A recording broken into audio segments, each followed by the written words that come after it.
she's back.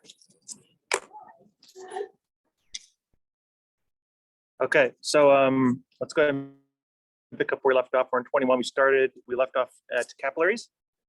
So capillaries are going to be, I don't want to say the most important, but pretty close, right? This is kind of where everything kind of comes together. So does this look about right? I think this was the last one we left off at.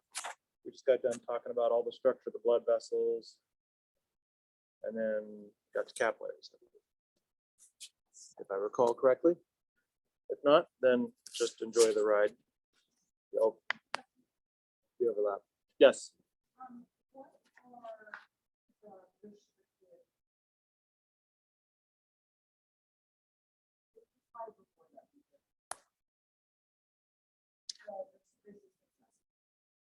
The arterioles. So the reason why they mention that, because when you're talking about physiology, physiology is always kind of an interplay between resistance and pressure. So you have to have enough pressure to overcome resistance in order to get forward flow. And where most of that resistance is coming from, or where you modulate a lot of that resistance, is at the arterial level.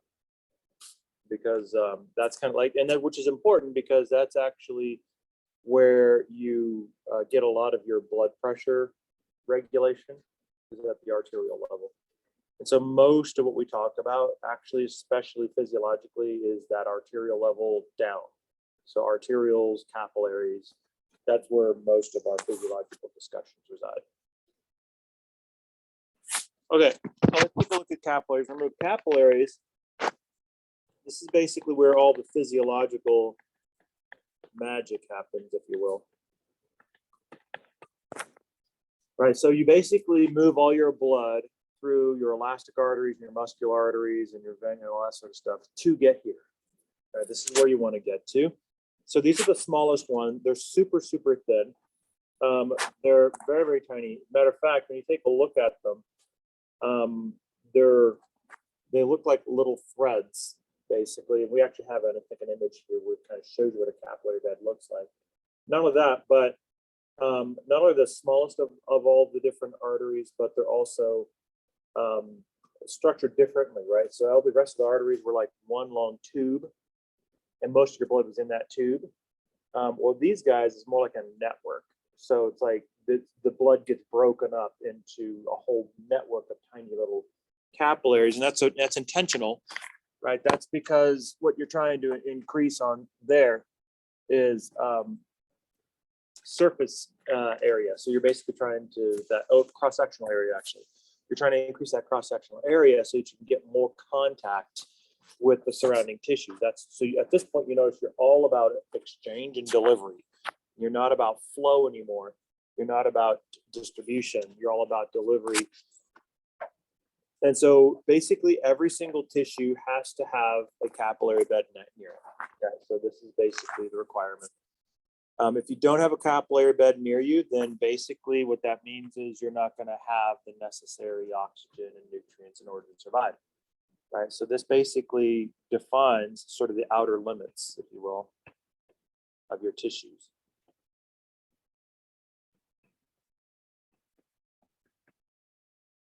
Beyond this, you're beyond your supply lines, and you're not going to be able to live. Now, the important thing is their function, right? So here it's all about exchange of basically oxygen, CO2, and nutrients and waste. So that's what's happening. And so as the blood goes through the capillary, it's exchanging oxygen, feeding the cells that surround it as it passes through, and delivering nutrients and things like that. Think of it as sort of like, in a lot of ways, those ice cream trucks that kind of crawl around the neighborhood that were like super popular back in the 50s and the 60s, when you really didn't have access to ice cream as a kid, except for those trucks. Now they're more creepy really than anything, because half the time there's like a pedophile driving them or something like that. That's my rosy perspective. But if you've ever stopped one of those guys, I pick on them. My kid, there's one that drives around our neighborhood. My kids love them. But anyway, But if you've ever like looked at some of those things, you look at that and you're like, I can just go to Walmart and get this for like half the price. Yeah, right. So it's like, so they're kind of a dying breed. I think most of the kids just like to do it just for the experience of it. But that's kind of what they're doing. So this is very much like what's going on here, right? So if you take a look at the ice cream truck, that's kind of like the red blood cell, loaded down with nutrients and good stuff, right? Now imagine this little ice cream truck guy didn't just deliver you ice cream, but also picked up your trash for you. Now that would be serious and full service right there, right? I got to talk him into that one. I don't think he's gonna go for that, but that's basically what's happening here. And so as a result, you have to be within range of your house. Let's imagine that ice cream was a necessity of life and you had to have it. Well, what that means is you have to be within proximity to that ice cream truck if you're going to live. That's kind of what a capillary is like, those little back roads and things like that. That's kind of like a little capillary vessel, and you have the little red blood cell trucking along through there. And you have to be somewhere close, right? You have to be within, running range if you're a kid, so you can run the thing down. But the lucky thing is, these ice cream trucks are going very slow, aren't they? So for a good, energetic kid, they have everything they need to chase down the ice cream truck. And so that's very similar dynamic to what we have here, right? As you kind of go through the neighborhood, through these much smaller streets and things like that. And that's basically what's happening. He's all about exchange, right? He's trying to exchange his goods for your money, and a lot of it, actually. Not so much goods, but definitely money. So there's an exchange going on there, and that's kind of what the capillaries are doing. So let's take a look at the structure of the capillaries. And remember, the name of your game right here is exchange. So you're trying to swap out oxygen and CO2 and nutrients and waste. So that means is that you need to structure yourself in such a way that will allow you to do your job, right? So your job is physiological. It's not structural, and it's not delivery. You're not a distribution vessel. So what that means is you have to organize yourself structurally to reflect what you do for a living. And this is exactly what happens. So basically, whenever you're exchanging oxygen and CO2, these things are exchanged by diffusion, right? And diffusion is distance limited. That basically means that diffusion only works across short distances. So what does that mean? That means the structure that you have needs to take that into effect, or take that into account. So how does that work? Well, let's take a look at this. What we need is a structure that minimizes distance, because if we get too far from the source, then it's never going to diffuse out to us. We're just going to be too far away. Okay. So what do? We take the simplest structure we can find. We essentially figure out a simple squamous endothelial liner. Notice you're always going to have an epithelial liner, right? So here's your simple squamous endothelium. But remember, you always have minimal structure for any kind of an endothelial or epithelial liner is going to be a base membrane. You have to glue those cells onto something. So they have to be on something. And so the next most minimal structure to put those guys on is a basement membrane, which I'm going to draw right here. So this is going to be your basement membrane.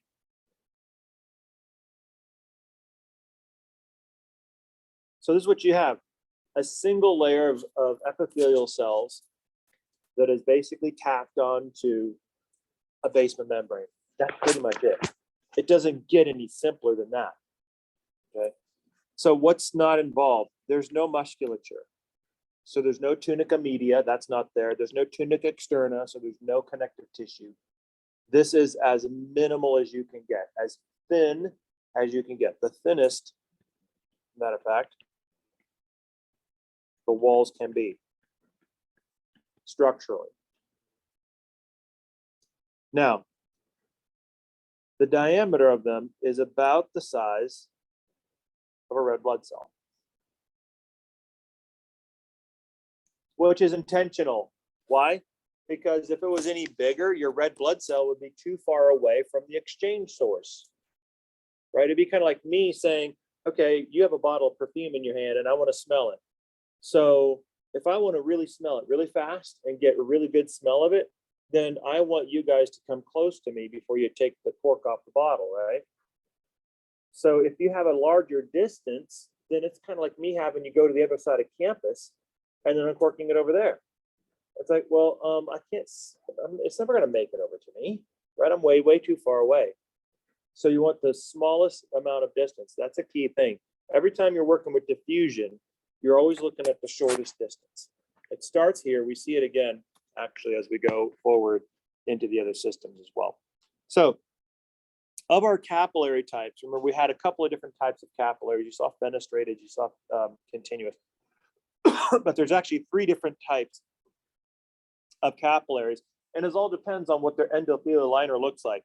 So if you have a complete endothelial lining, then you're what's called continuous. What I drew on the previous slide is a continuous capillary, because all that endothelial lining is basically wall to wall, side to side, and it's all connected together. Those cells are all connected together. They're kind of like elbow to elbow.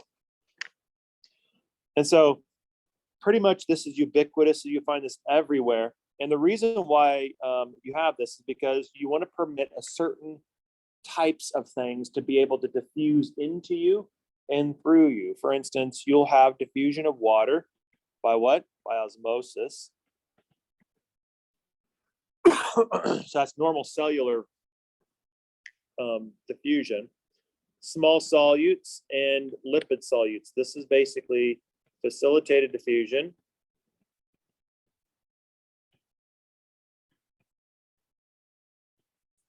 And the lipid solutes is essentially simple diffusion. Does this sound familiar? This is basically the general bio section on cell membranes, right? There's 3 major types of passive transport. Simple diffusion, which is the passage of small nonpolar, or better known as lipids, right? That can freely pass back and forth through the membrane. And then you have the passage of small polar molecules, which can't pass through the membrane because they're polar, right? The membrane is non-polar. So there you need a little bit of help. That's where you get those channels, right? So those channels allow safe passage of those. That's facilitated diffusion. And of course, you have osmosis, which is the diffusion of water. So these are all normal cellular transport mechanisms. That's how you're exchanging stuff. What can't pass is all the big stuff. Too big for blood cells, too big for plasma proteins. These guys are just too big. So it's an exclusion thing. This is the most restrictive. Because here, nothing's going to pass or exchange unless it goes through one of these major cell transport mechanisms. Okay. Just like any other cell, by the way. Okay. Now, where do you find these guys? Now, there's some specialized types of continuous capillaries. You'll see these. They're, like you said, they're ubiquitous. They're all over the body. But there's some specialized ones that you see in the central nervous system and the thymus. The central nervous system is going to form some of those major capillary beds in your brain, right? Like the choroid plexus is a good example of a central nervous system capillary bed. Also, the blood-brain barrier. That's a nice little phrase. Anybody know what the blood-brain barrier is? You guys remember that from AMP1? Right? What? Yeah. So this is basically, it sounds really impressive, right? The blood-brain barrier. Ooh, okay. This is basically the interface between astrocytes and neurons. That's basically what the blood-brain barrier is. So if you recall, remember an astrocyte has kind of like this sort of star-like appendage sort of mechanism where the like little extensions kind of extend out from the astrocytes, and they're basically interfacing at multiple points with the neurons to feed the neuron, to bring nutrients to it and things like that. That's a type of a modified or a specialized kind of a continuous capillary sort of a strategy. That's kind of what we're talking about there. And then, of course, in the CNS, the choroid plexus is going to be a capillary bed as well. Although I think I misspoke because I put the choroid plexus in the continuous. It's actually fenestrated. But this is the cerebral CSF is what I was thinking of, not CNS. This is the CSF producer, right? So if you recall, CSF is basically made in the choroid plexus. That's going to be, anybody remember where that is? It's going to be in the roof of one of the lateral ventricles, right? Where you basically start, where you make that cerebral spinal fluid. And so this is a type of fenestrated. So what is a fenestrated? So fenestrated basically is the endothelial lining has pores in it like a sieve.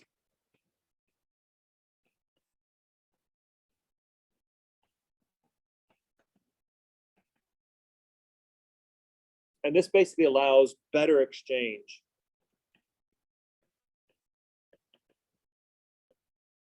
And in particular, notice you have really rapid exchange of water in particular. Some of the larger solids can scooch through there. But this is important, right? Because if you're making cerebral spinal fluid, you want fast fluid transfer because you're taking your plasma and you're pushing it against that fenestrated network, that sieve. And then on the other side, inside the ventricle, is going to be basically kind of a modified plasma. And then you modify it even further by picking stuff up from the central nervous system and things like that, right? So the CSF is actually an extension or a descendant of your blood plasma. But you need a lot of it in there because it's a circulating fluid that you have to keep your central nervous system bathed in. And so this is what you're going for in the production of your cerebral spinal fluid, the exchange, that rapid exchange of water that you see. So you'll see this in kidneys, you'll see this in the endocrine, some different endocrine organs. But the third one that we looked at was the sinusoids. So these guys have big old gaps. And this basically allows for large molecules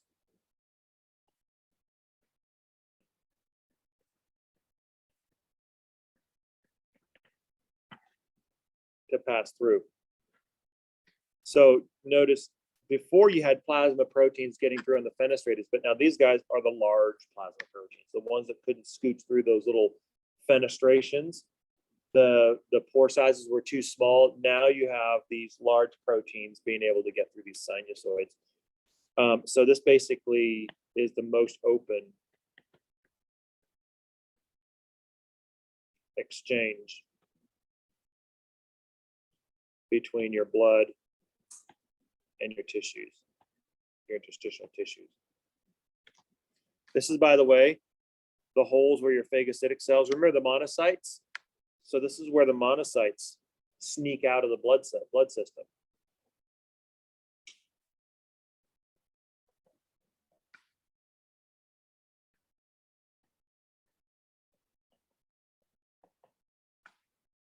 So we mentioned how they kind of ooze out of the blood vessels and kind of into your interstitial tissues. Well, they do this through these sinusoids, these open gaps.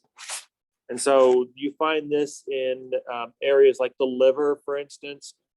We saw that with the lobules. Remember those kind of big open kind of like irrigation canals that you see in between your hepatocytes? Those are sinusoids. That'd be kind of like a sinusoidal type of capillary, basically, is what that is. It's kind of a modified capillary bed, basically, is what that liver lobule is. It's a kind of a modified capillary bed.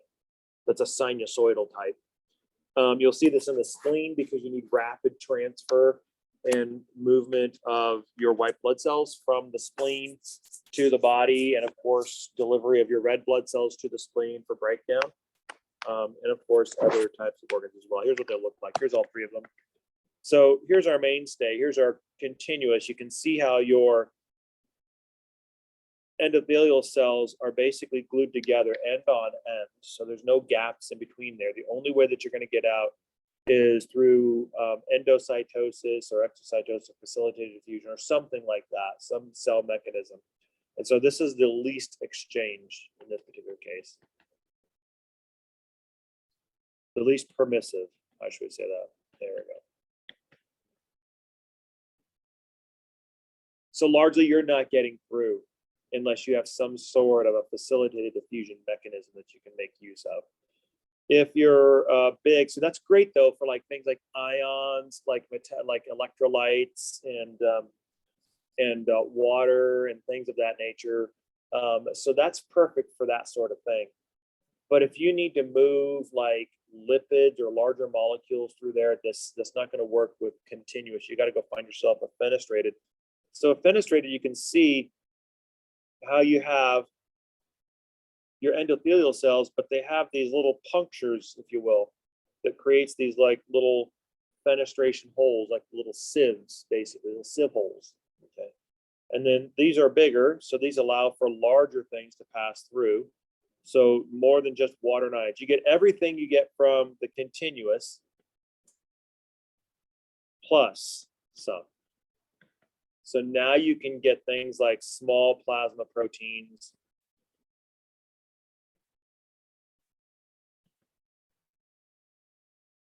some larger molecules. They can't be big still, right? Because these aren't like gigantic holes. These are just like smaller holes. But they will give you larger capacity than just normal facilitated diffusion or simple diffusion. And then of course the sinusoids, you can see you have these large gaps in between the junction points of the endothelial cells. So these large gaps basically will kind of allow like cracks or fissures, kind of like a keyhole, if you will, where you can get larger things going out. So this is where you have those larger plasma proteins able to get out of here. Notice this particular capillary is also fenestrated. So it's got those little sieve-like situations as well. So it's not uncommon to have a combination of the two, fenestration with sinusoids. And that's just to maximize your exchange. So you're just trying to get some of the big stuff out into your tissues. And that's typically what it is. Now, generally speaking, I mean, you're not necessarily going to need to get a lot of your large plasma proteins out into your tissues. You're usually not going to need to do that, but this is clearly the sinusoids is an innovation to improve cell traffic. And really, these are little windows or doorways for your white blood cells so that they can have more mobility. Okay, so let's take a closer look at the capillary beds. So basically on one end of the capillary bed, an arteriole feeding blood into the capillary bed. On the other end, you have a venule that's picking up the blood as it goes through the capillary. In between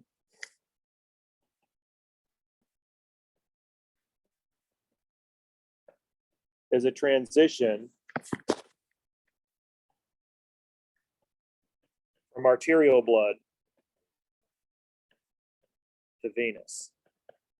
So this is where your blood transitions from arterial to venous in nature. It's in the middle of the capillary bed. Now here's the problem. We already said that the capillaries themselves are simply just endothelial lines attached to a basement membrane. That's it. So how do they get blood flow then moving through there, right? So how do you control that? Because that's how you did that a little bit with the arteries, right? You had musculature to kind of help control that flow of blood through there, kind of squeezing it through there. Even the veins themselves have musculature to help sort of manage that flow. So how do you manage flow through a capillary bed? Well, there are muscles associated with the capillary bed. They're just not in the tunica media. There are sphincter muscles. Remember, a sphincter is simply just a circular piece of muscle that when it contracts will cinch down on an opening, and when it relaxes, it'll open up. But there's what's called precapillary sphincters. These basically guard the entrance and essentially monitor and regulate the flow through the bed. And it also directs it. So it kind of allows the capillary blood to sort of flow through in pulses, but it can direct blood to different areas in the bed itself. So you have now a mechanism by which you can, first of all, regulate how much blood is coming through the capillary bed in the first place, right? And second of all, once it's in the capillary bed, you have now the ability to be able to sort of purposefully sort of shuttle that blood into different areas of the capillary bed. And that's kind of important because not all areas of your capillary are going to be as needy as others, right? So here's a good example of what it looks like. So here you can see you've got your arterial coming in. So you got a little bit of smooth muscle. This is kind of where your pressure is coming in. So your main blood pressure is going to be coming down this conduit here on the left. And then what's going to happen, it's going to enter the capillary bed rather. And so the capillary bed will have this sort of thoroughfare channel that will allow the blood to go straight through from artery to venous. Okay. However, when you take a look at the sides, as it enters into the capillary bed, you'll notice that you see these little cells here with the little black dots in them. Those are sphincter cells. Those are precapillary sphincters. And so you can see a set over here. There's a set right here. Here's another set. So they're basically guarding the entrance of a sphincter. So wherever you see a new direction, there's a sphincter cell, guarding sphincter cells that are sitting right there, dictating whether or not blood is going to go in that direction. So here's basically how this works. As blood is coming through, the sphincter cells will either allow or not the blood to move into that area. So if you don't need any blood in that area, then you just basically contract your sphincter cells and they'll close off that little side vessel. And then blood won't go through there. It'll just stay in the thoroughfare channel. Okay. Now, what this does for you then is it allows you to move blood around within the actual bed itself. So let's imagine that the cells over here in this area were really hungry and needy. So, but the cells over here are fine. They're well fed. They're like, you know, I'm pretty full. I don't really need anything right now, so I'm good. So you don't want blood to basically bathe these cells that don't need any blood. That's a waste of distribution, right? You want to take it where it's needed and keep it from where it's not. So when you get hungry, we'll be there for you. When you're not hungry, we're going to pass by. It's just that simple. So what you can do then is you can shut down these sphincter cells and it'll close off these avenues. Why? Because you don't need it. Those cells are not hungry. That'll cause the blood to move to one side, the hungry side of the capillary, so that these cells can get the lion's share of the nutrients in the blood. Whoever's hungry, I'll make you up a plate of food. If you're not hungry, then I'm not going to open up the refrigerator. The refrigerator's closed, right? And that's what happens. Now, what happens if all these tissues in the capillary are well fed and they're happy, they don't need anything? Well, that's fine, because then what you do is you basically shut off your side chutes, your meta-arterioles, and then you just basically can shunt the blood directly through the thoroughfare channel, go straight through, and then back to the venous for redistribution. Okay.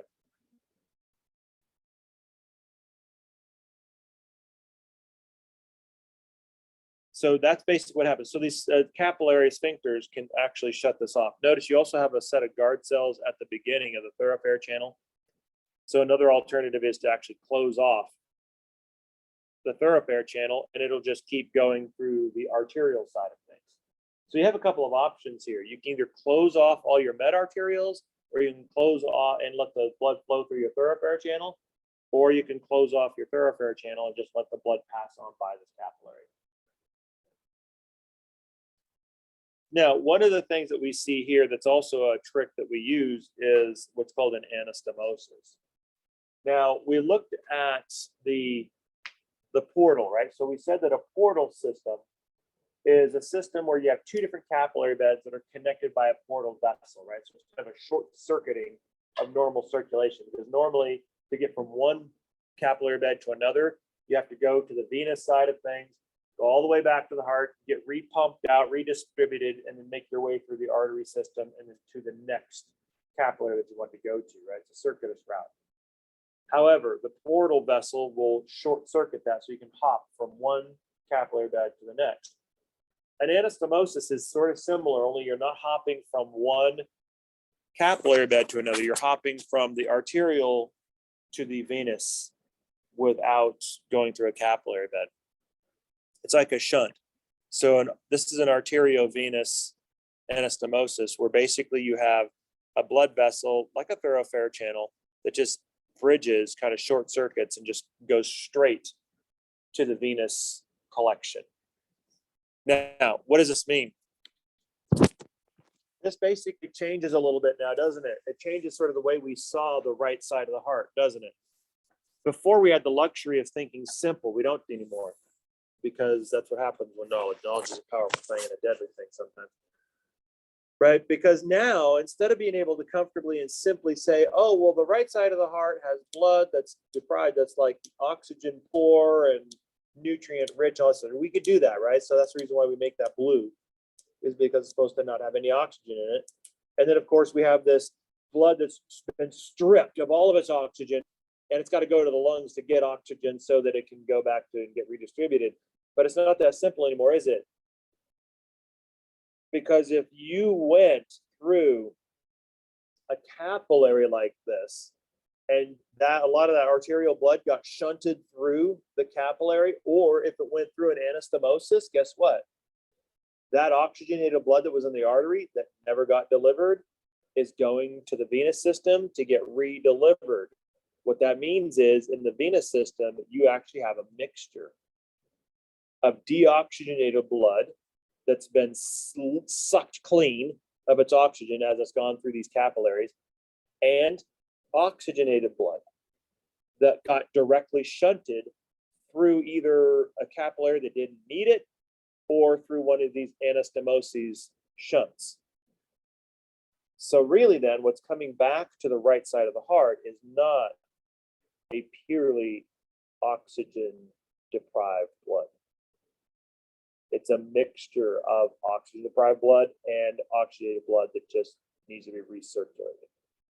So what's actually happening is what's going to the lungs is kind of like a top off. It's like, you know what, I've got a little bit of oxygen in my blood, but I'm not up to full capacity. So I need to go to the lungs, top it all off so I can redistribute. So, and that's one of the reasons, by the way, you can do things like oxygen saturation without having to worry about whether or not you're measuring arterial blood versus venous blood. It's because it gets homogenized together, if that makes sense. So that is a capillary, and you got to love them. So here's an actual histology. By the way, we don't have an image like this, so don't worry about this one. This would be cool if we had a slide like this, but we don't. This is actually a living capillary, so you can actually see all the little capillary vessels. So these, like the capillary vessels, by the way, are the little itty tiny ones that are hard to see. Those are the actual capillaries. The other vessels are like arterioles and medarterioles. So like the thinner ones are the medarterioles. These guys here are the arterioles. This is a small vein. So you can see in this particular image how you're delivered from the small vein to the arterial, from the arterial to the medarterial, like the thoroughfare channel, and then from there to delivering it to the little capillary beds. And then what's causing this little red chunking effect, those are red blood cells. So you're actually seeing the red blood cells in there. That's what those are. So you don't actually see the capillaries themselves because they're so thin. You can see the red blood cells in the little capillaries. That's why the red blood cells are like lined up in like a little line like that. Okay. So let's take a look then at vasomotion, what basically means blood movement.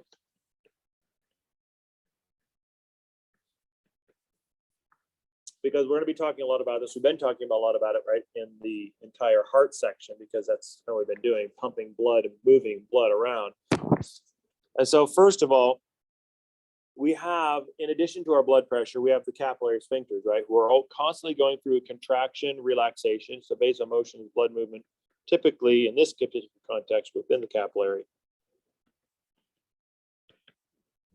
So this is going to be controlled by this sort of contraction, relaxation of the sphincters, and it'll redistribute or change the route of the blood flow depending on where you need it. So that process is what's called vasomotion. So at some point then we're going to deliver all of our goods, and we still haven't talked about that piece yet. That's still coming. That's a conversation coming, that exchange piece of it. So we're putting that one on hold. We're going to come back to that one a little bit later. But right now we're trying to work our way still through the structure of the arteries and the veins. So we've gone through all the elastic, muscular, arterioles, and now capillaries. And now if you notice, we're going on the other side now. So we've gone through the capillary, we've leached out all of the nutrients and the oxygen, and now we're being collected up in the veins themselves. And so these guys are going to be collecting all of that blood from the capillaries as they've gone through them, and they return it obviously back to the heart. Now, we've already seen in lab the diameter differences, and actually in lecture as well, the diameter differences between the veins and the arteries, right? So the veins are much larger than the arteries, and the arteries have thicker walls, right? So thicker and muscular walls. You have that nice thick tunica media on the arteries. The important thing is they also have lower blood pressure, right?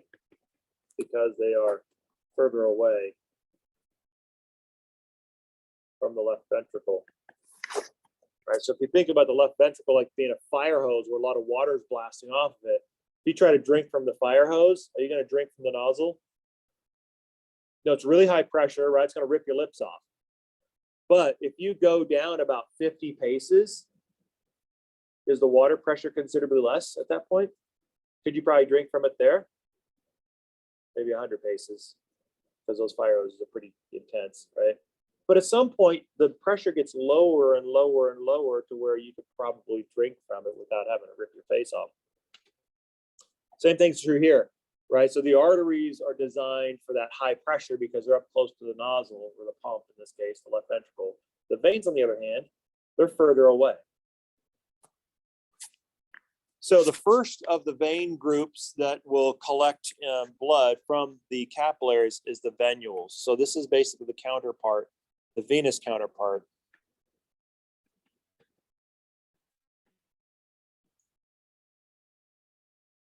To the arterial.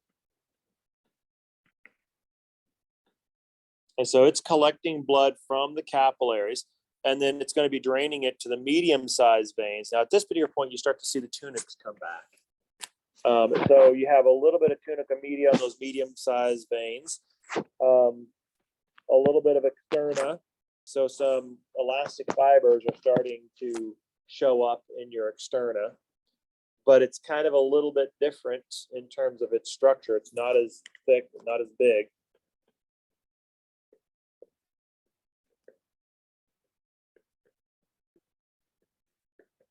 Not as thick or big as the arteries were, because you're collecting things. And then, of course, as these medium-sized veins, they basically go into the larger veins, which has all three of your tunics. They have a much thicker externa and a thin media, so you don't need that musculature. Why? Because most of that musculature was for pressure management, and you don't have a lot of pressure here. Okay. The other thing that your veins also have is valves. This is something that arteries don't have.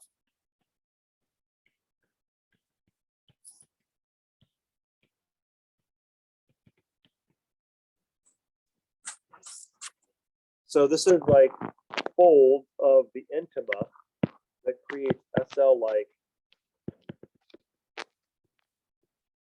valves to if you take a look at a vein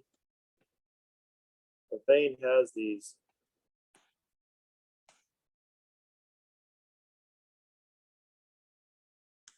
SL-like valves in them. And what is this trying to do? This basically reduces backward flow, just like the SL valves do. Prevents backflow. Okay. Now, let's take a look at this for a second, because we're going to take, I want to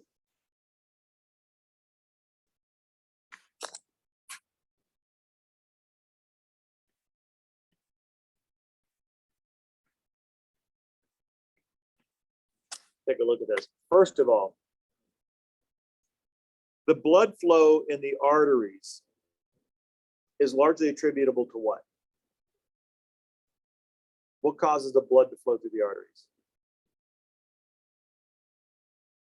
From where? The left ventricle, right? From the pump, right? But now you've gone through the capillaries and the veins are considerably lower in pressure. So if you take a look at your arterial side, so you've got a left ventricle assist. Yes? But most of your body is below your heart, which means it also has assistance from what?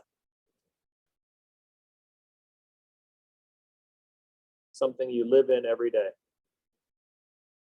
Some gravity.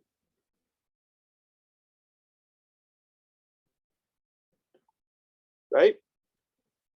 So let's take that blood all the way to the tips of your toes. They need food too, right? They also have capillaries. By the way, you need to get that blood back to the heart, don't you? So as you go to the venous side, do you have that left ventricle assist anymore? Nope.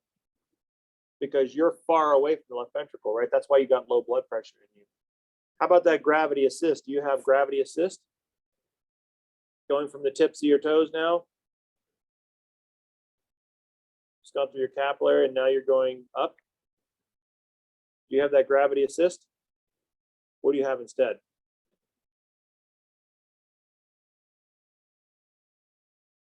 Drag. Right? You have that gravity resistance now. So you're not going down the slide, you're going up the slide. Not so easy going up, is it? You're not hiking down the hill. That's just easy. You just stick your foot out there and fall. Right? You're going up the hill now. You got to put some oomph into it. It's going to take you a while because you got a 100-pound pack on your back. So here's the problem. How do you then get the blood back up to your heart?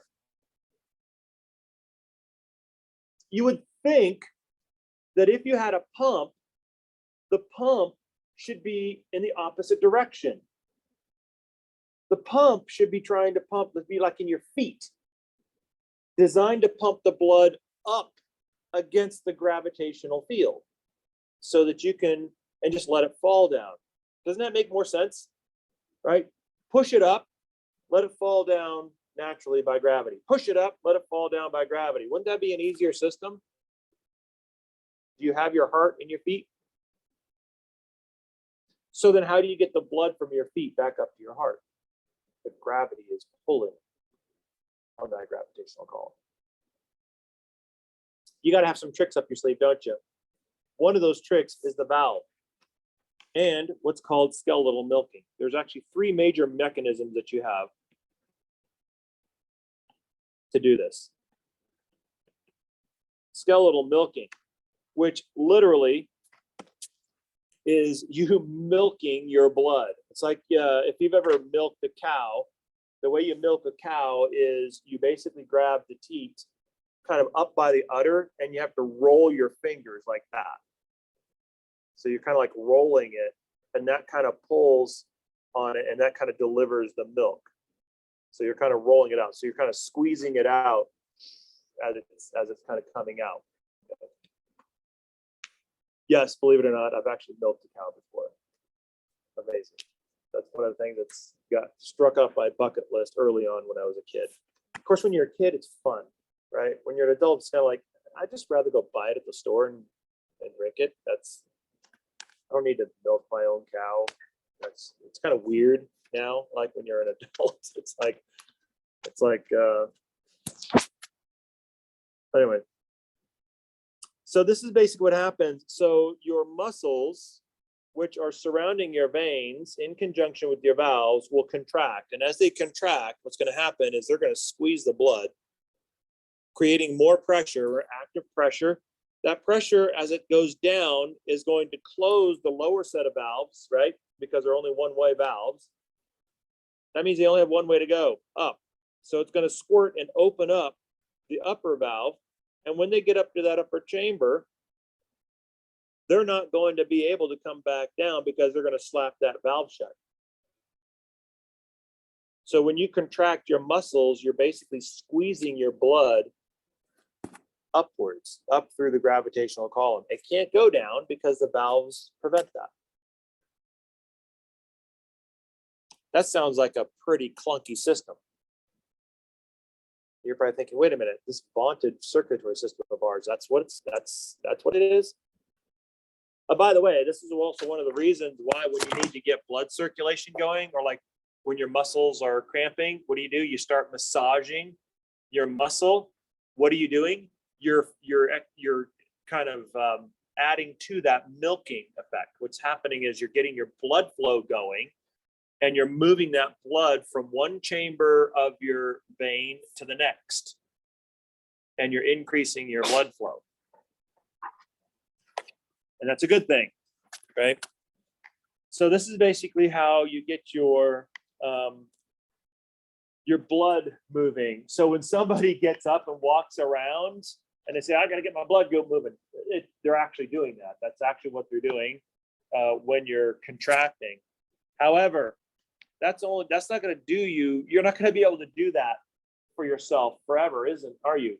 That'll get it up. That'll get the blood up through your legs.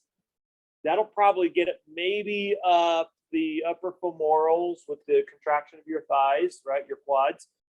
And that might get it into the iliac split. But once you get into a cavity, are your muscles going to help you anymore? You guys saw what that looked like. Are there any muscles around those arteries or veins? No. So how do you manage it then? Well,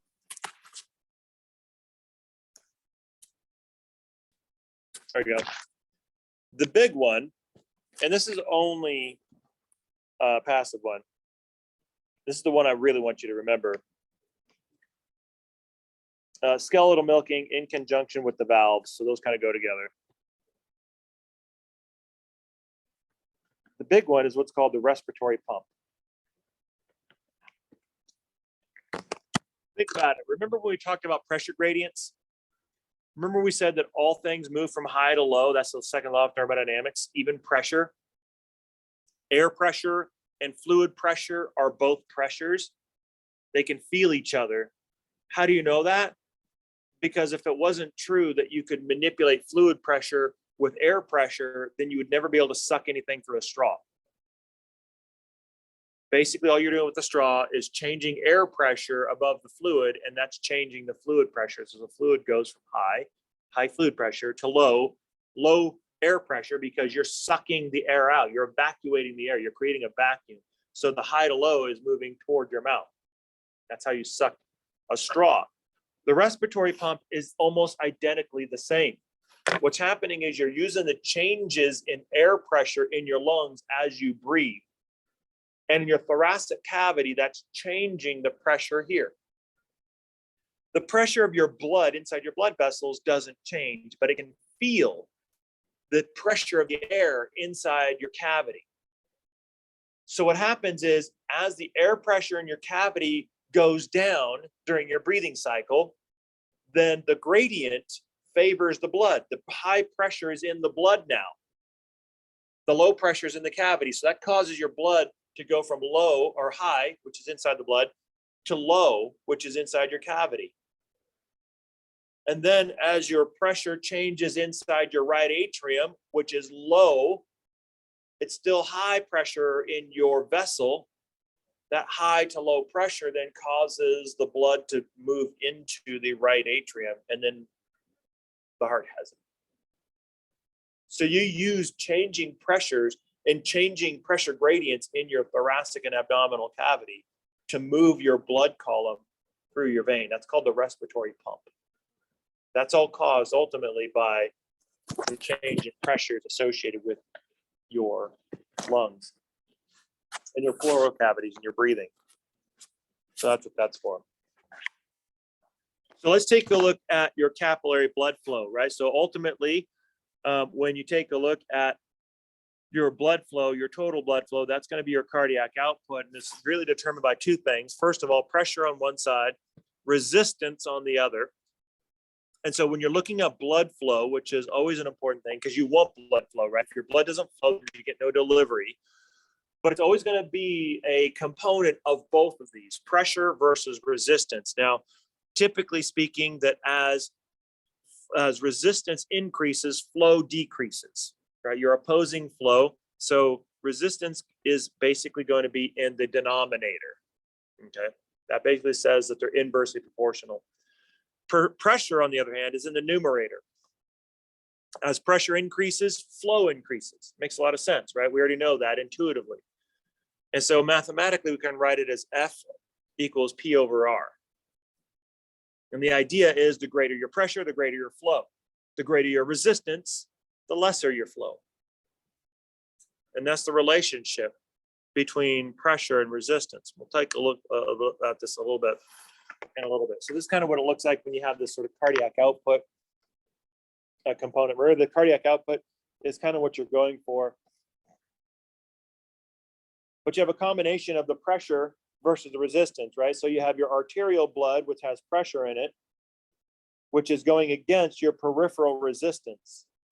Now, hormonally, you have things that you're producing with the endocrine system that can change your resistance, which will then allow your pressure to increase your flow, right? And then that will basically regulate. The same thing's also happening on the venous side of things. In this particular case, you have your venous pressure, which still got pressure, but it's just not as high as arterial pressure, and your venous return, right? So your venous pressure is going to affect your venous return, which we know your venous return affects your cardiac output. Remember, we talked about that. That's one of those things that affects your EDV, right, in your stroke volume. So that was part of last chapter. That's the reason why those cardiodynamics are important. But then ultimately, we'll regulate our blood pressure and we regulate our resistance for the purpose of regulating the blood pressure as it goes through the capillary. Because when you take a look at capillary beds, right, you have this high pressure blood coming through the arterial system. It's at the highest at the aorta. But the thing is, those capillary, the vessels are like really, really thin. So if you have too much pressure in those capillaries, you're just going to shred them. And you don't want that, right? Not only that, but you have to regulate this just right. Think about the ice cream truck. The ice cream truck has to move at a very well-balanced speed, doesn't it? It has to move at a far enough clip that it can cover the neighborhood. But it has to make sure that it moves not so fast that he's not able to allow the kids to run him down, right? So there's this balance between enough flow to get through the capillary bed so that you don't crash the pressure on the venous side of things. But at the same time, you have to go slow enough so that you can allow exchange to happen. If you go too quickly, it's going to be too fast to exchange stuff. It's like, whoa, you're going too fast, right? But if you go too slow, you're going to bog down and you're going to basically have no pressure on the inside. You're not going to be able to get your blood back to your heart. Does that make sense? So there, in the capillary bed, there's this balance between the two.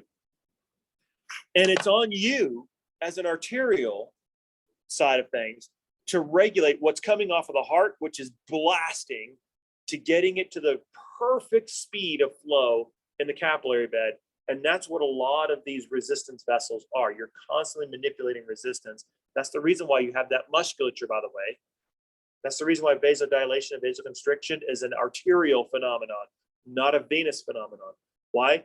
Because you're constantly trying to manipulate the pressure of that blood in your arterial system so that you can get it just right, so that it can go through the capillary bed and get everything that you need to get done. Okay, which is enough speed for exchange, but not so much that you're going to just blast through it. Okay, so you have to be able to keep moving, but you want to go slow enough to exchange, and that takes a lot of balance. That's the reason why you see manipulations of resistance largely on the arterial side.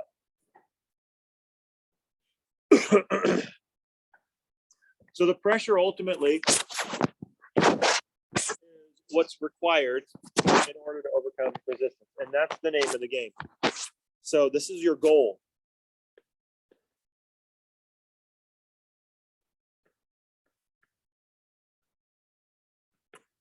Is you have to generate enough pressure to overcome resistance. So the question is, a lot of times students will be like, well, what is that pressure? Well, it changes. As a matter of fact, it doesn't really matter what that pressure is. Absolute pressure is not what you're looking at. It's relative pressure. It's actually the gradient, right? So this is the difference between the pressure in the left ventricle, which is the high pressure, yes, versus the pressure in a venule, which equals the low pressure. So the reason why you have a powerful pump of the left ventricle is because you want to make sure that you have a really strong, steep pressure gradient, so you can get movement of blood down that pressure gradient and in the direction that you want it to go.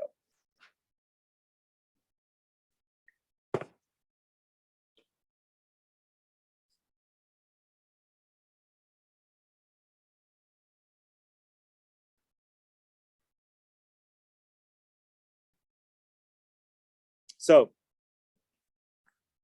when you have your flow, it's actually, we can rewrite it as not the absolute pressure, which is what we had before, but the pressure gradient divided by R. What this basically means then is that the greater the pressure gradient,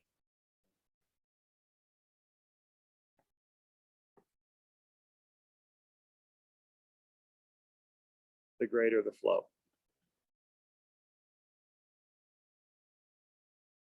If you have no gradient, if your gradient is shallow, then you have no flow. You don't have enough flow, and pretty soon flow is going to succumb to resistance. Your resistance largely,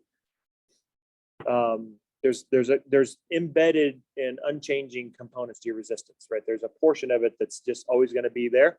You can manipulate resistance, you can increase it and decrease it, but there's a portion of it that's just always there, just by the fact that you have vessels and things like that. So this is one of the reasons why the left ventricle is supreme, because if you don't have enough power in your left ventricle to create enough of a steep pressure gradient, then you're fundamentally not going to get enough blood flow to those outer capillaries. And if you don't get enough blood flow to those outer capillaries, then those cells that rely on that capillary bed are going to starve to death and they're going to die. And this is where you start to get necrosis.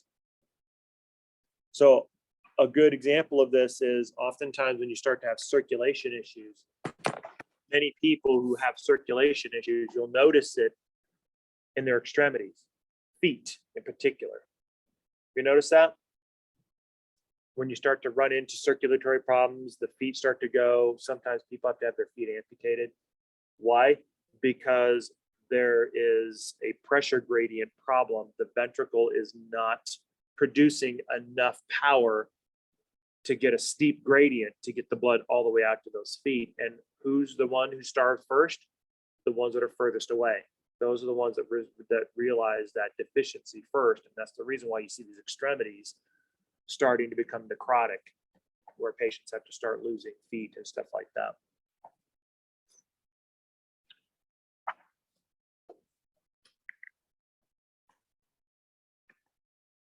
That's one of the reasons why a lot of times a cardiac patient, a patient who's got various heart issues and things like that will oftentimes have other symptoms as well. So they'll have poor circulation in their extremities and things like that. Not because they're getting blockages in vessels or anything like that in their legs, although sometimes that is an issue, but because they're starting to lose the power of their gradient from their left ventricle. That's a sign that their left ventricle is slowly starting to die. When it's kind of a long progressive prognosis of heart failure like that can take a while sometimes in some people, that's congestive heart failure. That's basically the perfect example, by the way, if you want to know this, study this man. He's a fascinating man. He's a great man too. FDR. That man was practically dead when we reelected him in 44. I mean, he was nearly dead. He was in the end stages of congestive heart failure. He actually died, I think, a month after he got sworn in. So people don't realize that, because back in those days, we didn't understand cardiology as well. There's still probably some sectors of the country called it dropsy. But he was, if you look at him, as hell. He was a man who was basically suffering through end stage congestive heart failure. He had been dealing with this for quite some time. And so it's an amazing thing, because if you look at his health, he was not the healthiest president in the world. He was actually a health train wreck. And yet we elected him 4 times. And if you're my grandma, you voted for him at least 7 times after he died. It was just a teaser. It's like 80 something, and you're still voting for FDR. It's like he's dead now, Grandma. He's dead. He's gone. You can't vote for him anymore. But I mean, he's a fascinating guy. He's an absolute fascinating guy. It doesn't really matter whether you agree with him or would have voted for him, because none of us were alive then. He was a fascinating guy, and he had an amazing effect on the country. It's a great read between, it was kind of like Camelot before Camelot. Country loved FDR probably as much as they loved Kennedy. And a lot of people read about Kennedy, but a lot of people don't read about FDR and what he did and how the country responded to him. It was actually an amazing thing. We've never had anything quite like it. But he was a dead man in 44 when we elected him. We essentially elected Truman without knowing it. So imagine that. I think he beat Dewey, the same guy that Truman beat later when he ran for re-election. And I always feel bad for Dewey, because it's like, I can't even beat the president when he's like half dead. I mean, the guy's dying and he's like in a gurney, for crying out loud. I still can't beat him. It's kind of funny. But anyway, so let's go ahead and take a look then at the pressure, right? So we know the blood pressure is important. By the way, that was all free. That's neither here nor there, so that won't be on the exam. But anyway, we know the blood pressure is important, right? Because we have to regulate it, modulate it. It has to basically allow us safe passage through the capillaries. So how do we measure it? So there's a couple of different types of pressures that are going through here. And obviously there's blood pressure straight up, right? So this is mostly arterial pressure that we're looking at, millimeters of mercury. And it obviously have 2 components, right? So we have the systolic and diastolic, or diastolic and systolic, right? So we have those 2 numbers, and that's part and parcel to your blood pressure. This is the blood pressure of the blood flowing through your arteries. But then also, when you look at the capillaries, we have another type of blood pressure, which is called CHP, capillary hydrostatic pressure. And this is the pressure that's inside the capillary bed. So this is kind of like a slight modification. This is like the blood pressure inside the capillary beds after it's been modified.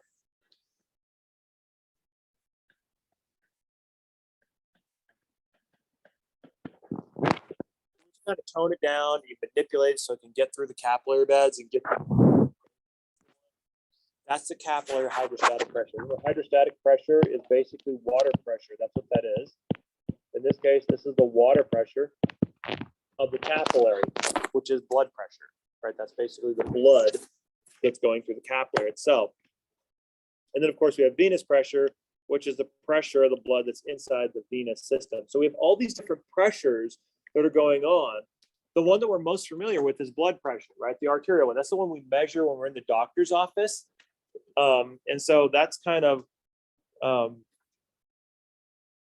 main one that we're associated with. But this capillary hydrostatic pressure becomes actually a more important one, because this is what's governing what's happening in the capillary itself, right? And remember, we want to take a look a little bit of the capillary, because these pressures are really important in the capillaries, especially when we get to exchange. So we're going to talk a little bit about how that mechanism of exchange works in the capillary. We'll talk about that here in just a second. But when you take a circulatory pressure, right, your pressure gradient across the entire system, that is from your left ventricle all the way out to the tips of your toes, the outermost, the most peripheral of all of your capillary beds, the gradient is hovering right around 100 millimeters of mercury. That's systemic, that's left side.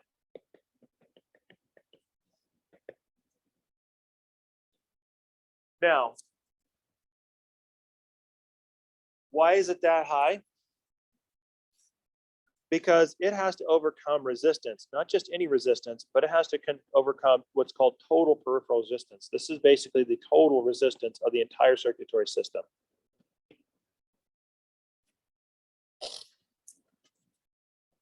So all the resistance of all the blood vessels in your circulatory system, all added up together, is total resistance. And you have to overcome that, which means your pressure gradient has to be greater than your total resistance.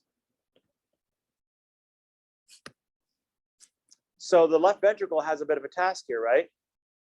When it pushes out, it doesn't have to just meet resistance. It has to overcome resistance, and by a lot, right? So it has to push that resistance out of the way, and by a lot, to get all the way out to the tips of your toes. So it actually has to do that. Now, this total pressure, the amount of pressure needed to overcome total peripheral resistance, has a name to it. It's called perfusion pressure.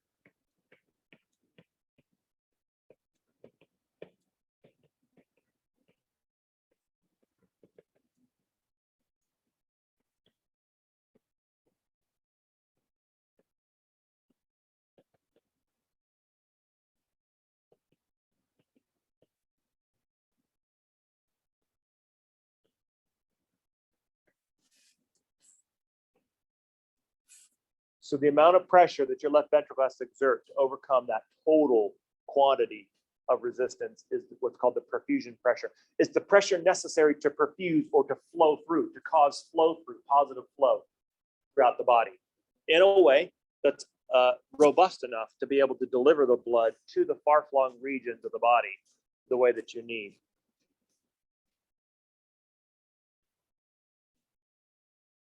So what are some of the components to total peripheral resistance? Well, there's a few of them.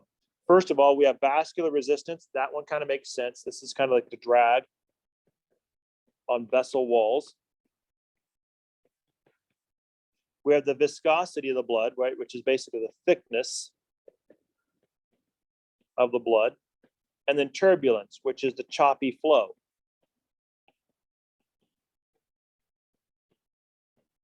Of the blood. So let's take a look at the vascular resistance first. First of all, vascular resistance is purely a function of the friction that the blood encounters as it's going along the walls. So here's a good example. As I'm walking through the room right now, I'm not experiencing a whole lot of friction. But if I were to rub up against the wall, now all of a sudden I'm going slower, aren't I? Because I'm feeling friction. The wall is holding me back. That's resistance against me. So friction for me is it's a resistance to me. I can't move forward because it's holding me back, right? So that's exactly what happens when the red blood cells are flowing through the vessels, is they're feeling that frictional drag as they're rubbing up against the inside walls of the endothelial layer. Now, this frictional effect is a function of the length of the vessel and the diameter of vessel. The problem is length is not a strategy to reduce friction. So for instance, if you want to reduce resistance in the blood vessels, you could do it by one of two factors. Either lengthen it, right? So that reduces or change its length. That basically reduces its frictional pull. Or it changes diameter. That also will do it. The problem is changing your length is not functional, is it? So it's constant. So vessel length is not a strategy. Your vessels are what they are, and they're not going to change length, which gives us then diameter.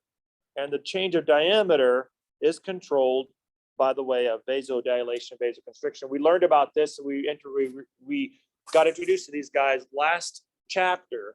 In chapter 12 is one of those cardiodynamic metrics. Remember, vasodilation and vasoconstriction. We saw those as part of a component that affects cardiac output.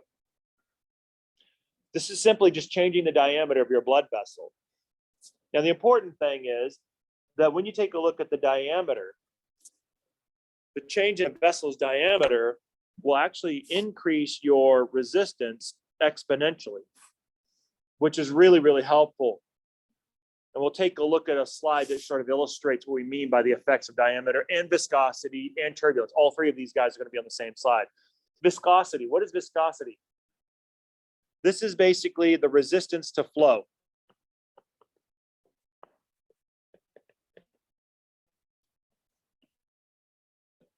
So something thick like syrup has a high viscosity. Okay. So in this case, the more viscous your blood, the harder it is to flow, the more resistant it is to flow. And so you can have some changes in viscosity by changing what sorts of materials you put into your blood. Okay. By the way, which is one of the reasons why increasing your blood volume by increasing the number of red blood cells in your blood is not a good strategy. Because by increasing the number of red blood cells in your blood, it'll really increase your blood volume and your blood pressure, but it also increases your blood viscosity, which is not a good thing. It makes your heart work harder. Turbulence then is basically like the whitewater rapids. So in this case, remember we said that blood flow through an artery is mostly fluid and quiet. It's laminar. And it's silent. Well, if there's an obstruction in there, it'll create these like little whitewater rapids. And those whitewater rapids, the water will kind of froth up and it'll kind of run in on itself. And this kind of creates noise, but it also creates resistance. It increases resistance. So normally the smooth flow is interrupted, and it'll be interrupted when you have plaque buildup in your arterial lining.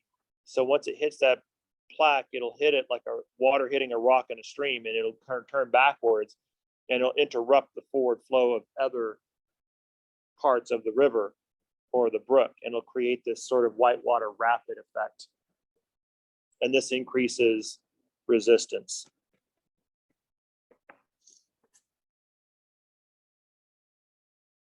And so you don't want any inclusions in your arteries or your vessels. You just want it to be nice and clear and smooth.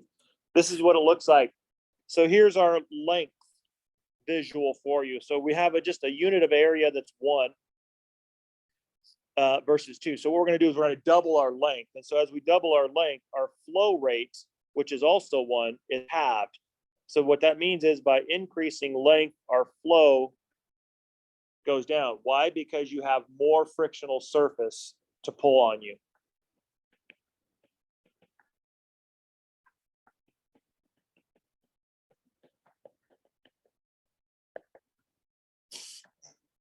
Now, diameter, this is the key one. This is the one you want to do. This is the one we manipulate. So let's take a look at this. So in large vessels, like they have here, generally speaking, it's kind of a different scenario. Why? Because these different size arrows are representing the amount of resistance that you're feeling. So if you are a blood cell that's sort of cruising along on the periphery of the vessel, then you're going to feel a lot of resistance. That's the reason why it's a narrow line. You're not getting very far. So you're going to feel the most drag. As you start to move into the center, you start to feel less and less drag to where the one in the middle feels almost no frictional drag at all. So it's kind of moving through. We see the same effect on the freeways. How many of you guys like driving in a slow lane? Why? Because it's feeling the frictional drag of the on-ramps, isn't it?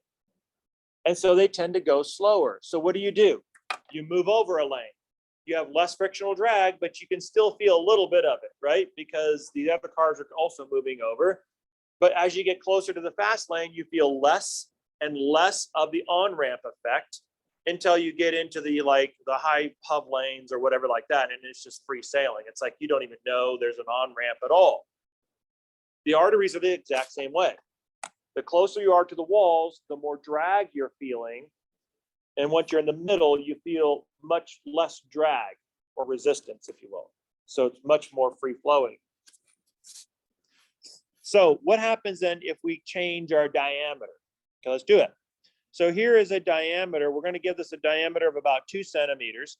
And we're going to say our resistance to flow is 1, right? Showing and exhibiting that sort of slow lane to fast lane effect of resistance.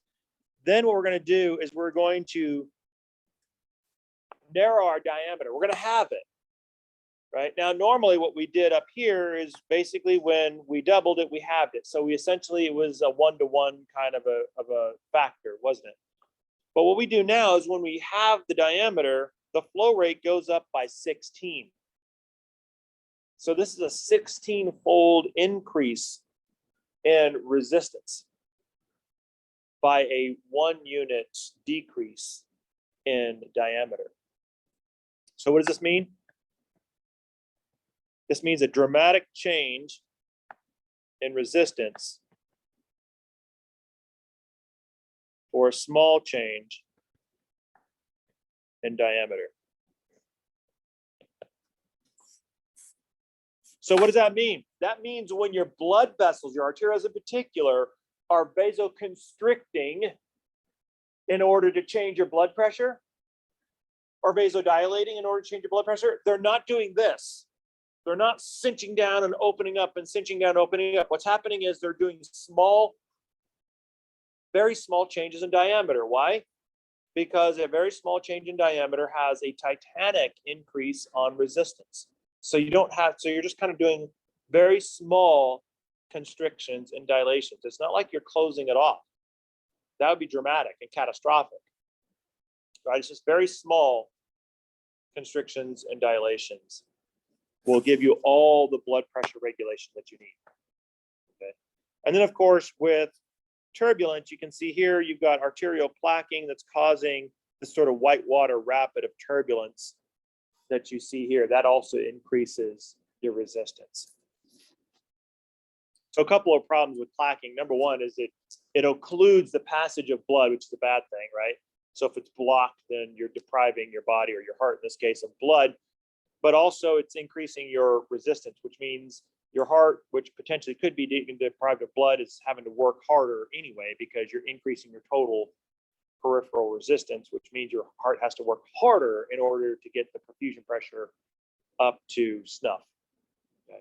And that causes a lot of wear and tear in your heart, and eventually that doesn't go well.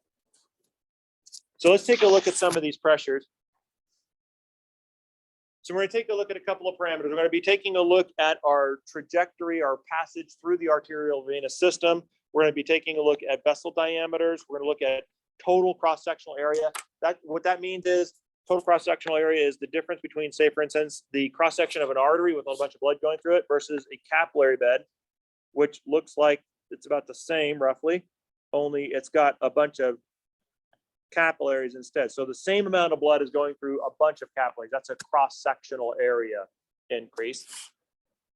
The pressures, and of course the velocity of the blood going through there. So we're going to take a look at a couple of graphs about how this is going through these particular sections. So here we see we're going from the aorta through the elastic, through the muscular, the arterioles, the capillaries, the venules, the veins, the vena cava. So this is a full trajectory all the way through the vasculature. And here we're looking at vessel diameter. So we can see the vessel diameters are large in the elastic arteries. They get smaller, smaller, smaller until they're the smallest with the capillaries. And then they progressively start getting bigger, bigger, bigger, bigger again, right? That's what this graph is saying. Now this one, same trajectory, right? So we're going through the entire vascular system. Now we're looking at the total cross-sectional area. So essentially the elastic arteries are big and open. So not a lot of cross-sectional area there. Same thing with the vena cava, big and open, not a lot of cross-sectional area there. But as you start to get closer and closer, the musculars and the arterioles start to get a little bit more cross-sectionally. The capillaries have a ton of cross-sectional area. Why? Because they're broken up in all these little tiny capillaries. And you have this really huge cross-sectional area. And then that starts to reduce again as you get to the venules and then up to the large veins, okay? Now, what does that do? The reason why that's a larger cross-sectional area, because it increases the amount of working surface area that you can use for exchange. That's the reason why, okay? Now let's take a look at the average blood pressure. This is interesting, right? So it's really high, which you would expect, right? 100, that's your perfusion pressure. In the elastic arteries, it starts to go down. Notice it's not at the lowest in the capillaries, is it? It's lower in the veins, so it's not the lowest in the capillaries. That is, and that's to illustrate that you still need a little bit of pressure so you can get stuff moving through the capillaries. As it moves through the venules, it gets lower. The veins, it gets lower. The vena cava, it gets lower, right? So now notice the blood pressure is getting lower and lower and lower. So here's the thing. Let's take a look at the velocity of the blood flow. That was blood pressure, but now let's look at the velocity of the blood flow. So it's high velocity when the pressure is high. That makes a lot of sense, right? We slow down the velocity to its slowest in the capillaries. Why? With that manipulation of the capillary sphincters and the arterioles letting things in and sort of regulating how that speed goes through there. So the speed of the blood slows way down. And then as we collect it up in the venules, the speed of the blood actually increases. So wait. How is it that the pressure can be at its lowest, but the speed is higher? What accounts for that discrepancy? Because in the arteries, the speed comes from one place, doesn't it? Blood flow speed is a direct result of the pressure, right? But if we have low pressure in the venous side, then how are we getting an uptick in speed? What is this caused by? Yeah, the respiratory pump. And the valves, the milking. So those tricks. That's what's causing this increase in blood flow.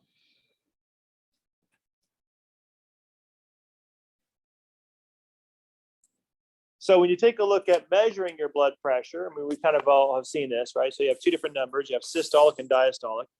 For your systolic pressure, this is basically what your arterial blood pressure is at ventricular systole. So this is contraction. So if you take a look at, a blood pressure that is, let's say, 110 over, let's say 80.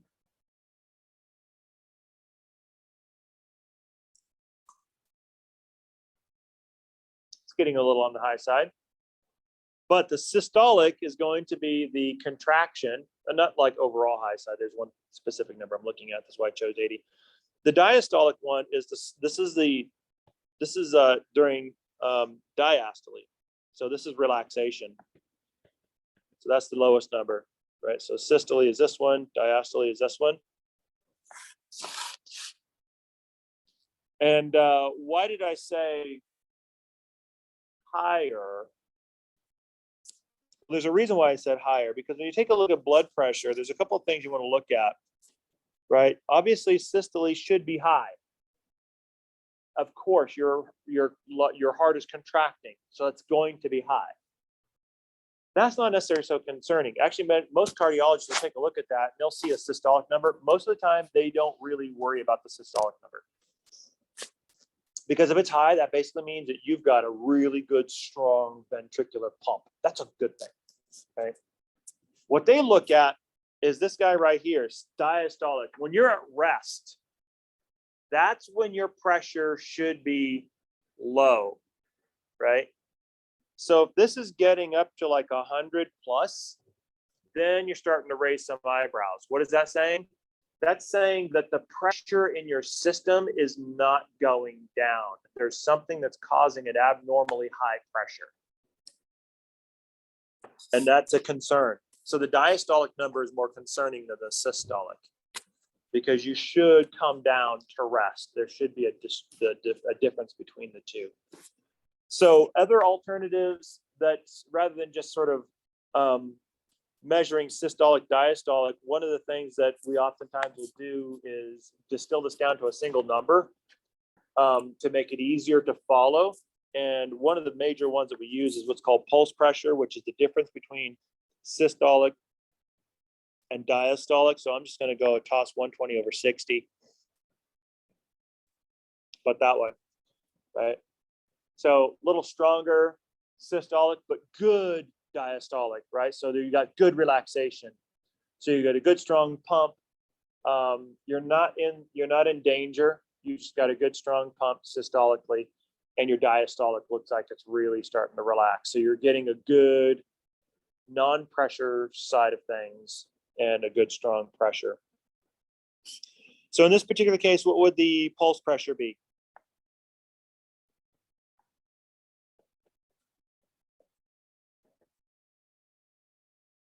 What? Yeah, not a trick question. It's 60, right? It's the difference between the two, 120 minus 60. Now, the problem with that is when you get that, you're kind of getting the difference between the two, but the problem is you don't necessarily know what the two are in relation to each other. All you're doing is looking at this set as it goes up and down together. But it doesn't tell you anything about what's happening on the diastolic side of things or on the pulse side of things or on the systolic side of things. So in order to do that, what we can do is do a version of this called the MAP, or the mean arterial pressure, which in this case takes the diastolic into account, right? That way you can keep track of the diastolic and see whether or not it's getting too high or too low, and then tether that to your pulse, right? So if you take a look at the MAP for this individual, what's your diastolic? 60, right? And what's the 1/3 of your pulse? It's 20, right? Because your pulse pressure is 60, so 1/3 of that is 20. So your MAP is 80. Now, what this does for us is it basically gives us a single number that will rise and fall with your systolic diastolic dual, but it also links it to diastolic. So if your diastolic starts to get a little out of whack, we'll see that effect in the mean arterial pressure, where we don't see that effect in the pulse pressure. Because all that means is that the difference between the two is 60. Right? That's all that means. It doesn't tell me what that actually is. Like if that's a problem, like pulse pressure, is that a problem at 60? Well, no, but let's go ahead and do this.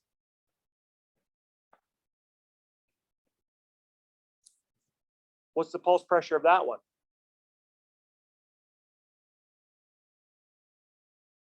It's also 60, isn't it? Is that one a problem? 280 over 220, you're probably dead, actually. I mean, that's, you're probably not alive. That's like ridiculous. It's like, that's probably what it's like when you're about ready to like explode in space because there's no pressure and you're about ready to like, that's probably what that would be like. But you can't tell inherently from pulse pressure whether or not this is good or bad, right? But you can from the MAP, because it takes the diastolic into case. So it would see that 220 and it'd be like, whoa, no, this is way out of line, right? So this person needs to get to the hospital quick. So basically here is kind of our ranges, right? So normalish, whatever that means, you see a different thing depending on who you talk to. 120 over 60, 80ish, whatever, that's pretty normalish. There's some sources that say that's starting to get pretty high. No, not, right? Because it depends on what you're doing, and it depends on how persistent it is. So if you take your blood pressure, 5 minutes later, this could be all different. So if you have abnormally high blood pressure, which if you're getting into the 140s and notice your diastolic is getting close to 100, then yeah, you're probably talking about high blood pressure. So that would be hypertension, but this is abnormally high. So it has to be persistent, not episodic. Right? This is just like heart rate. Remember we talked about heart rate, bradycardia, and tachycardia as being, it qualifies for abnormal if it's either persistent or if it's actually bradycardic or tachycardic at abnormal times. It's the same thing here.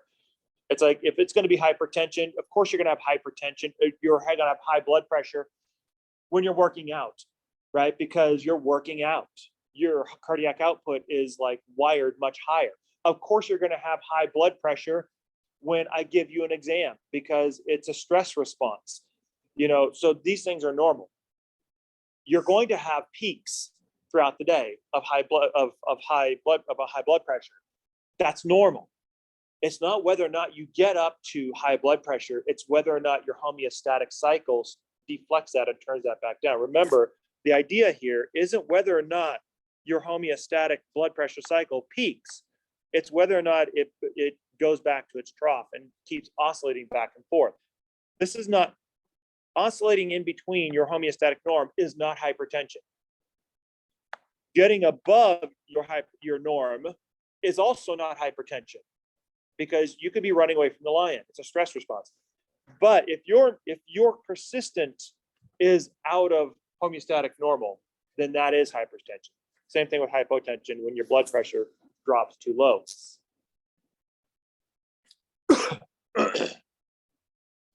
Now we take a look at the resistances.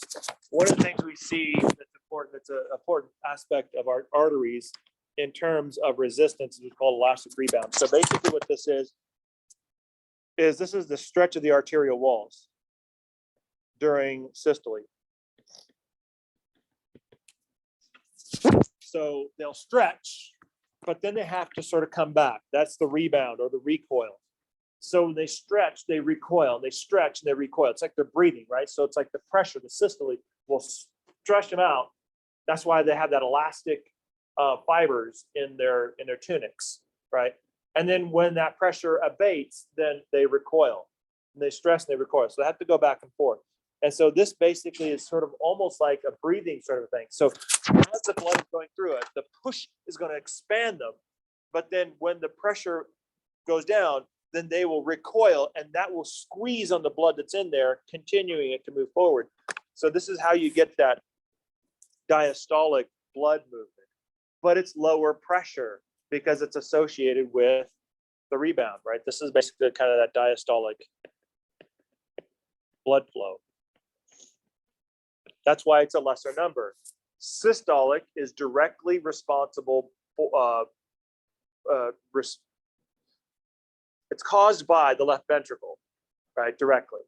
The diastolic, because the left ventricle is under diastole, it's relaxing, but the arteries are recoiling and they're squeezing on the blood column, causing blood flow, but it's a lesser blood flow. That's the reason why it's a lower pressure.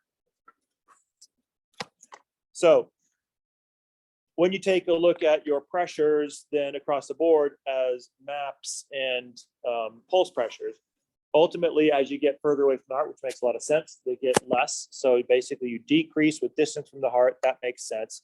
So got that. It also decreases with friction, right? Because you're increasing your resistance in this particular case. And with elastic rebound. So the elastic rebound will also have an effect. So this is kind of what it looks like. So what you're seeing here is the normal systolic, diastolic, systolic, diastolic. So if you were following that, it'd be maddening. It'd be like following the stock market, like from second to second. Don't do that to yourself. It's not worth it, right? There's no amount of heart medicine that can get you through a day. That's the reason why I don't understand those people on the floor. I mean, they must just, whatever. But what we can do is we can take the mean arterial pressure, find one midpoint anchored to the diastolic, and then we can see the overall trend. So we can see how this will go down and then finally crest with the vena cava. So that's basically what we see there. And that's one of the reasons why you're always measuring pressure in the artery, because that's the one that you can actually measure because it's got that strong left ventricle push to it. So the mean arterial pressure is designed for us to be able to regulate this, to follow this and to see its general trend rather than being confused by these erratic ups and downs of systolic and diastolic, which is one of the reasons why most people freak out, is because they take their blood pressure, it's a little on the high side, they take it again, it's a little on the low side, they take it, it's a little on the high side, it's all over the place. And it's like, just take the mean arterial pressure and find the general trend over time. And that's going to be a more honest and a more sane way of looking at your blood pressure overall. So we take a look at venous pressure and venous return to kind of wrap up the venous, the pressure side of things. This obviously, the venous return will have an effect. We know that's a cardiodynamic metric that will actually have an effect on the blood as it gets to the right atrium. And so this low pressure in the venous system basically means that the pressure dynamics there and the pressure physiology in the veins is completely different than what the arteries are having to deal with. And they have a different set of realities associated with them as well. Okay, so we already talked about a respiratory pump and our skeletal milking, right? So this is basically how your venous blood gets up to your body. So I don't want to recapitulate that one, unless you want me to. Did that seem pretty straightforward, the respiratory pump? I mean, we'll see how the pressures change in the thoracic cavity, in the pleural cavity specifically, in the next chapter when we talk about the physics of how you actually take in air, of actually how you do those air changes. So we'll see the changes in the cavities themselves. Just kind of remember that those changes are affecting not just the pleural cavities, but all the cavities as you oscillate from one pressure gradient to another. That affects all of the things that are pressurized in your body, which means then that you could imagine that pressure, being in a pressure environment, is has a really titanic impact on us, right? So when we pressurize ourselves, it can have potential to cause a lot of problems for us because a lot of our physiology relies on pressure, which is the reason why we can't live in zero pressure or in high pressure, because it starts to compromise our ability to be able to be physiologically functional. So in a lot of ways, when you look at it, our bodies are specifically very finely tuned and very finely designed to sort of exist at one atmosphere of pressure. We get considerably less physiologically functional at higher pressures if we go down to the ocean, and we get a lot less physically functional when we go up to lower pressures as we go up in our gravitational or atmospheric column. Okay, so that's that one. So basically then what we want to do is, this is going to get into the exchange piece here, because we're going to start moving into looking at the mechanism of exchange, what's necessary for exchange in the capillaries. And this is a little bit of a topic shift because we've been talking about pressures and resistance and all that sort of thing in our vasculature up to this point. And now we're sort of shifting gears a little bit. We're going to be taking a look at the capillary physiology, the mechanism of exchange, and the necessary physics that we need in order to get this exchange. And that's going to be what's taking up the rest of the chapter. So since we're pretty much at our witching hour, up to this point, respiratory pump and the vasculature, the pressure resistance, let's make that the cutoff for the exam. The new exam will begin with this, with the capillary exchange piece. Okay, sound good? You're like, well, it is what it is.